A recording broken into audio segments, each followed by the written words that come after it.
بسم اللہ الرحمن الرحیم۔ تفہیم القرآن، سید ابو الاعلیٰ مودودی۔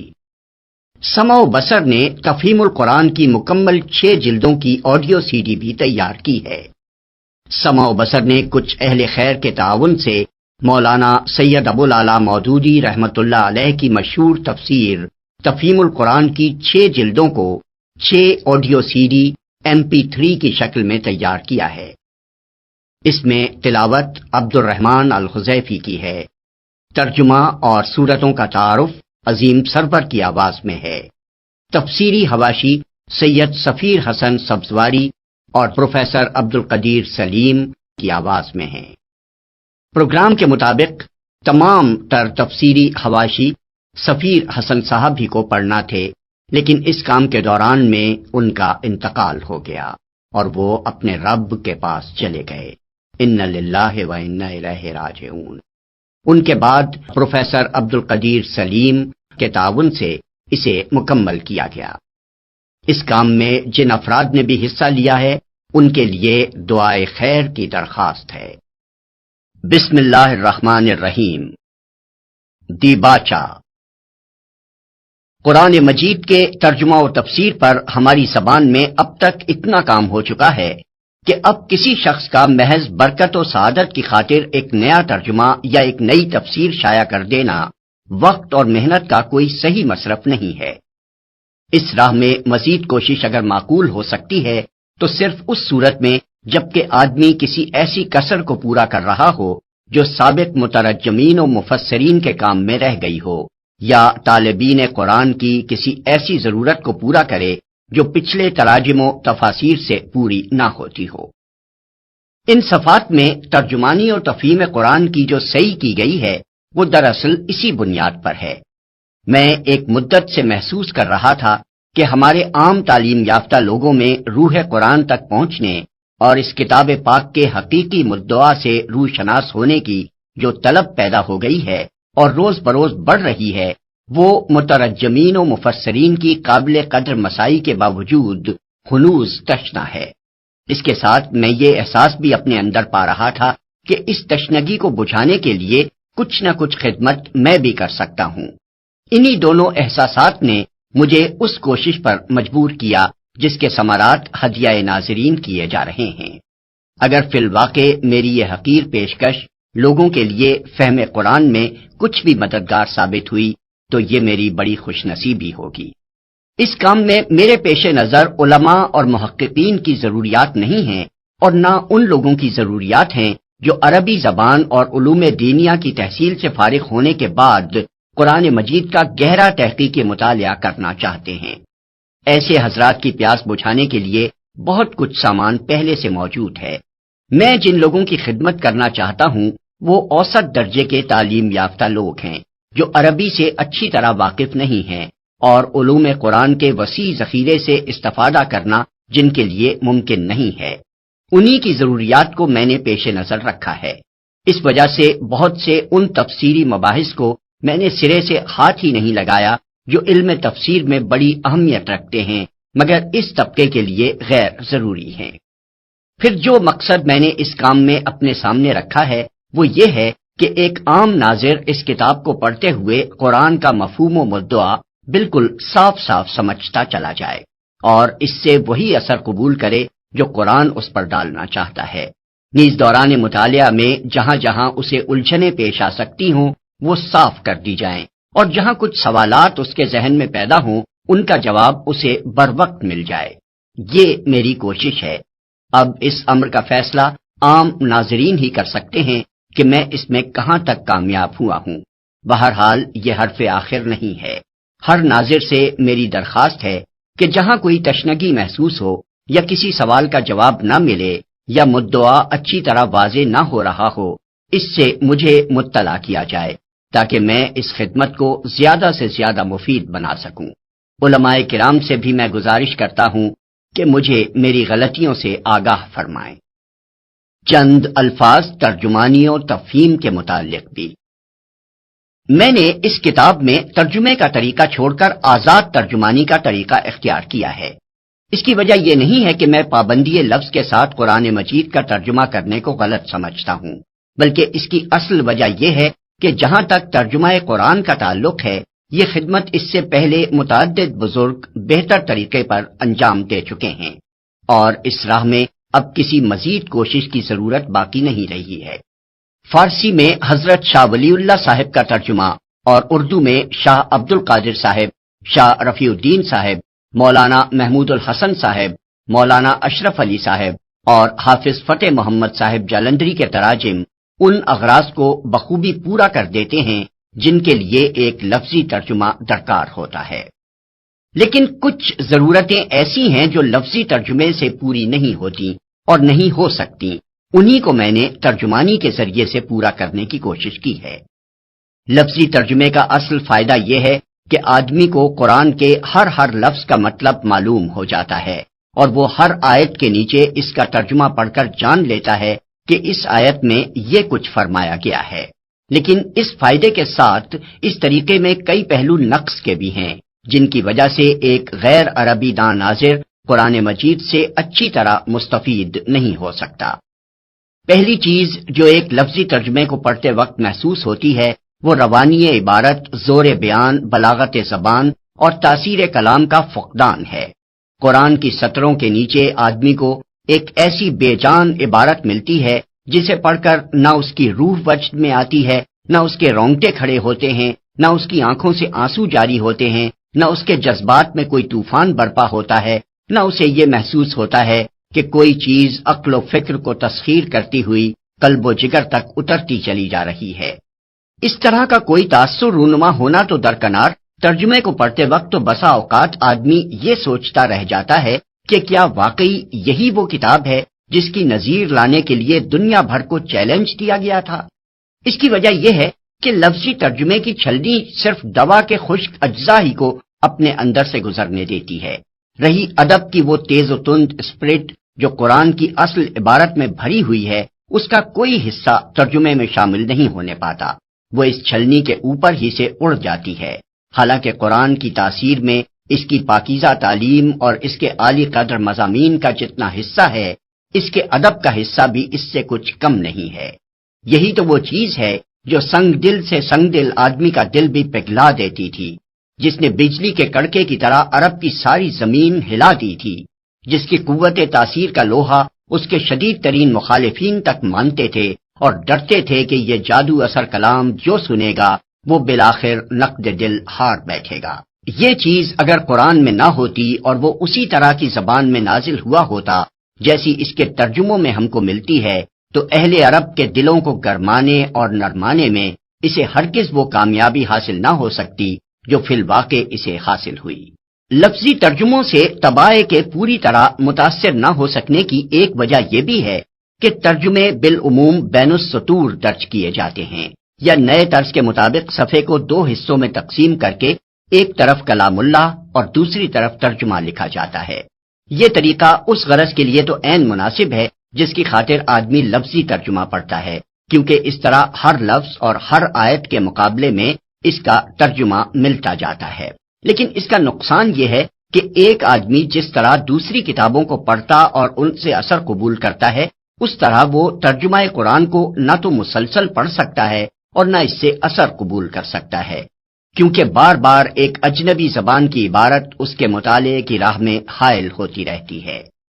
انگریزی ترجموں میں اس سے بھی زیادہ بے اثری پیدا کرنے کا ایک سبب یہ ہے کہ بائبل کے ترجمے کی پیروی میں قرآن کی ہر آیت کا ترجمہ الگ الگ نمبر وار درج کیا جاتا ہے۔ آپ کسی بہتر سے بہتر مضمون کو لے کر ذرا اس کے فقرے کو الگ کر دیجئے اور اوپر نیچے نمبر وار لکھ کر اسے پڑھیے، آپ کو خود محسوس ہو جائے گا کہ مربوط اور مسلسل عبارت سے جو اثر آپ کے ذہن پر پڑتا تھا، اس سے آدھا اثر بھی ان جدا جدا فقروں کے پڑھنے سے نہیں پڑتا۔ ایک اور وجہ اور بڑی اہم وجہ لفظی ترجمے کے غیر مؤثر ہونے کی یہ ہے کہ قرآن کا طرز بیان تحریری نہیں بلکہ تقریری ہے۔ اگر اس کو منتقل کرتے وقت تقریر کی زبان کو تحریر کی زبان میں تبدیل نہ کیا جائے اور جوں کا تو اس کا ترجمہ کر ڈالا جائے تو ساری عبارت غیر مربوط ہو کر رہ جاتی ہے۔ یہ تو سب کو معلوم ہے کہ قرآن مجید ابتداً لکھے ہوئے رسالوں کی شکل میں شائع نہیں کیا گیا تھا، بلکہ دعوت اسلامی کے سلسلے میں حسب موقع و ضرورت ایک تقریر نبی صلی اللہ علیہ وسلم پر نازل کی جاتی تھی اور آپ اسے ایک خطبے کی شکل میں لوگوں کو سناتے تھے۔ تقریر کی زبان اور تحریر کی زبان میں فطرتاً بہت بڑا فرق ہوتا ہے۔ مثلا تحریر میں ایک شبہ کو بیان کر کے اسے رفع کیا جاتا ہے، مگر تقریر میں شبہ کرنے والے خود سامنے موجود ہوتے ہیں، اس لیے بسا اوقات یہ کہنے کی ضرورت ہی پیش نہیں آتی کہ لوگ ایسا کہتے ہیں، بلکہ مقرر آمد سخن ہی میں ایک فقرہ ایسا کہہ جاتا ہے جو ان کے شبہ کا جواب ہوتا ہے۔ تحریر میں سلسلہ کلام سے الگ مگر اس سے قریبی تعلق رکھنے والی کوئی بات کہنی ہو تو اس کو جملہ معترضہ کے طور پر کسی نہ کسی عبارت سے جدا کر کے لکھا جاتا ہے تاکہ ربط کلام ٹوٹنے نہ پائے، لیکن تقریر میں صرف لہجہ اور طرز خطاب بدل کر ایک مقرر بڑے بڑے جملہ ہائے معترضہ بولتا چلا جاتا ہے اور کوئی بے ربطی محسوس نہیں ہوتی۔ تحریر میں بیان کا تعلق ماحول سے جوڑنے کے لیے الفاظ سے کام لینا پڑتا ہے، لیکن تقریر میں ماحول خود ہی بیان سے اپنا تعلق جوڑ لیتا ہے اور ماحول کی طرف اشارہ کیے بغیر جو باتیں کہی جاتی ہیں ان کے درمیان کوئی خلا محسوس نہیں ہوتا۔ تقریر میں متکلم اور مخاطب بار بار بدلتے ہیں۔ مقرر اپنے زور کلام میں موقع و محل کے لحاظ سے کبھی ایک ہی گروہ کا ذکر بصیغہ غائب کرتا ہے اور کبھی اسے حاضر سمجھ کر براہ راست خطاب کرتا ہے، کبھی واحد کا صیغہ بولتا ہے اور کبھی جمع کے صیغے استعمال کرنے لگتا ہے، کبھی متکلم وہ خود ہوتا ہے، کبھی کسی گروہ کی طرف سے بولتا ہے، کبھی کسی بالائی طاقت کی نمائندگی کرنے لگتا ہے اور کبھی وہ بالائی طاقت خود اس کی زبان سے بولنے لگتی ہے۔ تقریر میں یہ چیز ایک حسن پیدا کرتی ہے، مگر تحریر میں آ کر یہی چیز بے جوڑ ہو جاتی ہے۔ یہی وجوہ ہیں جب کسی تقریر کو تحریر کی شکل میں لایا جاتا ہے تو اس کو پڑھتے وقت آدمی لازماً ایک طرح کی بے ربطی محسوس کرتا ہے اور یہ احساس اتنا ہی بڑھتا جاتا ہے جتنا اصل تقریر کے حالات اور ماحول سے آدمی دور ہوتا جاتا ہے۔ خود قرآن عربی میں بھی ناواقف لوگ جس بے ربطی کی شکایت کرتے ہیں اس کی اصلیت یہی ہے۔ وہاں تو اس کو دور کرنے کے لیے اس کے سوا چارہ نہیں ہے کہ تفسیری حواشی کے ذریعے سے ربط کلام کو واضح کیا جائے، کیونکہ قرآن کی اصل عبارت میں کوئی کمی بیشی کرنا حرام ہے۔ لیکن کسی دوسری زبان میں قرآن کی ترجمانی کرتے ہوئے اگر تقریر کی زبان کو احتیاط کے ساتھ تحریر کی زبان میں تبدیل کر لیا جائے تو بڑی آسانی کے ساتھ یہ بے ربطی دور ہو سکتی ہے۔ علاوہ بری جیسا کہ ابھی میں اشارتاً عرض کر چکا ہوں، قرآن مجید کی ہر سورت دراصل ایک تقریر تھی جو دعوت اسلامی کے کسی مرحلے میں ایک خاص موقع پر نازل ہوتی تھی۔ اس کا ایک خاص پس منظر ہوتا تھا، کچھ مخصوص حالات اس کا تقاضا کرتے تھے اور کچھ ضرورتیں ہوتی تھیں جنہیں پورا کرنے کے لیے وہ اترتی تھی۔ اپنے اس پس منظر اور اپنی اس شان نزول کے ساتھ قرآن کی ان صورتوں کا تعلق اتنا گہرا ہے کہ اگر اس سے الگ کر کے مجرد الفاظ کا ترجمہ آدمی کے سامنے رکھ دیا جائے تو بہت سی باتوں کو وہ قطعاً نہیں سمجھے گا اور بعض باتوں کو الٹا سمجھ جائے گا اور قرآن کا پورا مدعا تو شاید کہیں اس کے گرفت میں آئے گا ہی نہیں۔ قرآن عربی کے معاملے میں اس مشکل کو دور کرنے کے لیے تفسیر سے مدد لینی پڑتی ہے، کیونکہ اصل قرآن میں کسی چیز کا اضافہ نہیں کیا جا سکتا۔ لیکن دوسری زبان میں ہم اتنی آزادی برت سکتے ہیں کہ قرآن کی ترجمانی کرتے وقت کلام کو کسی نہ کسی حد تک اس کے پس منظر اور اس کے حالات نزول کے ساتھ جوڑتے چلے جائیں تاکہ ناظر کے لیے وہ پوری طرح بامانی ہو سکے۔ پھر ایک بات یہ بھی ہے کہ قرآن اگرچہ عربی مبین میں نازل ہوا ہے لیکن اس کے ساتھ وہ اپنی ایک مخصوص اصطلاحی زبان بھی رکھتا ہے۔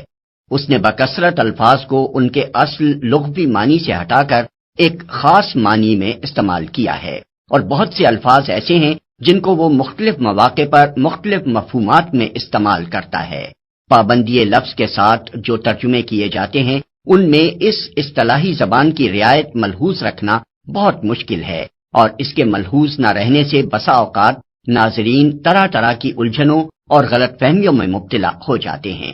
مثلا ایک لفظ کفر کو لیجئے جو قرآن کی اصطلاح میں اصل عربی لغت اور ہمارے فقہاء و متکلمین کی اصطلاح دونوں سے مختلف معنی رکھتا ہے، اور پھر قرآن میں بھی ہر جگہ ایک ہی معنی میں استعمال نہیں ہوا ہے۔ کہیں اس سے مراد مکمل غیر ایمانی حالت ہے، کہیں یہ مجرد انکار کے معنی میں آیا ہے، کہیں اس سے محض ناشکری اور احسان فراموشی مراد لی گئی ہے،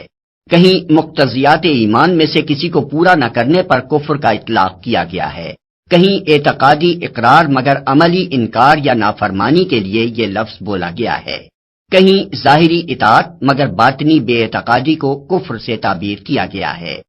ان مختلف مواقع پر اگر ہم ہر جگہ کفر کا ترجمہ کفر ہی کرتے چلے جائیں یا اور کسی لفظ کا التزام کر لیں تو بلا شبہ ترجمہ اپنی جگہ صحیح ہوگا، لیکن ناظرین کہیں مطلب سے محروم رہ جائیں گے، کہیں کسی غلط فہمی کا شکار ہوں گے اور کہیں خلجان میں پڑ جائیں گے۔ لفظی ترجمے کے طریقے میں کسر اور خامی کے یہی وہ پہلو ہیں جن کی تلافی کرنے کے لیے میں نے ترجمانی کا ڈھنگ اختیار کیا ہے۔ میں نے اس میں قرآن کے الفاظ کو اردو کا جامہ پہنانے کے بجائے یہ کوشش کی ہے کہ قرآن کی ایک عبارت کو پڑھ کر جو مفہوم میری سمجھ میں آتا ہے اور جو اثر میرے دل پر پڑتا ہے اسے حتی الامکان صحت کے ساتھ اپنی زبان میں منتقل کر دوں۔ اسلوب بیان میں ترجمہ پن نہ ہو، عربی مبین کی ترجمانی اردو مبین میں ہو، تقریر کا ربط فطری طریقے سے تحریر کی زبان میں ظاہر ہو اور کلام الہی کا مطلب و مدعا صاف صاف واضح ہونے کے ساتھ اس کا شاہانہ وقار اور زور بیان بھی جہاں تک بس چلے ترجمانی میں منعکس ہو جائے۔ اس طرح کے آزاد ترجمے کے لیے یہ تو بہرحال ناگزیر تھا کہ لفظی پابندیوں سے نکل کر ادائے مطالب کی جسارت کی جائے، لیکن معاملہ کلام الہی کا تھا، اس لیے میں نے بہت ڈرتے ڈرتے ہی یہ آزادی برتی ہے۔ جس حد تک احتیاط میرے امکان میں تھی اس کو ملحوظ رکھتے ہوئے میں نے اس امر کا پورا اہتمام کیا ہے کہ قرآن کی اپنی عبارت جتنی آزادی بیان کی گنجائش دیتی ہے اس سے تجاوز نہ ہونے پائے۔ پھر چونکہ قرآن کو پوری طرح سمجھنے کے لیے ضروری ہے کہ اس کے ارشادات کا پس منظر بھی آدمی کے سامنے ہو، اور یہ چیز ترجمانی میں پوری طرح نمایاں نہیں کی جا سکتی تھی، اس لیے میں نے ہر سورے کے آغاز میں ایک دیباچہ لکھ دیا ہے جس میں اپنی حد تک پوری تحقیق کر کے یہ دکھانے کی کوشش کی ہے کہ وہ سورہ کس زمانے میں نازل ہوا، اس وقت کیا حالات تھے، اسلام کی تحریک کس مرحلے میں تھی، کیا اس کی ضروریات تھی اور کیا مسائل اس وقت درپیش تھے۔ نیز جہاں کہیں کسی خاص آیت یا مجموعہ آیات کی کوئی الگ شان نزول ہے وہاں میں نے اسے حاشیے میں بیان کر دیا ہے۔ حواشی میں میری انتہائی کوشش یہ رہی ہے کہ کوئی ایسی بحث نہ چھیڑی جائے جو ناظر کی توجہ قرآن سے ہٹا کر کسی دوسری چیز کی طرف پھیر دے۔ جتنے حاشیے بھی میں نے لکھے ہیں دو ہی قسم کے مقامات پر لکھے ہیں، ایک وہ جہاں مجھے محسوس ہوا کہ ایک عام ناظر اس جگہ تشریح چاہے گا یا اس کے ذہن میں کوئی سوال پیدا ہوگا یا وہ کسی شبے میں مبتلا ہو جائے گا، دوسرے وہ جہاں مجھے اندیشہ ہوا کہ ناظر اس جگہ سے سرسری طور پر گزر جائے گا اور قرآن کے ارشاد کی اصل روح اس پر واضح نہ ہوگی۔ جو لوگ اس کتاب سے پورا فائدہ اٹھانا چاہیں ان کو میں مشورہ دوں گا کہ پہلے ہر سورت کے دیباچے کو بغور پڑھ لیا کریں، اور جب تک وہ سورت ان کے زیر مطالعہ رہے وقتاً فوقتاً اس کے دیباچے پر نظر ڈالتے رہیں۔ پھر روزانہ قرآن مجید کا جتنا حصہ وہ معمولاً پڑھتے ہوں اس کی ایک ایک آیت کا لفظی ترجمہ پہلے پڑھ لیں۔ اس غرض کے لیے فارسی، اردو، انگریزی تراجم میں سے جس کو وہ چاہیں منتخب کر سکتے ہیں۔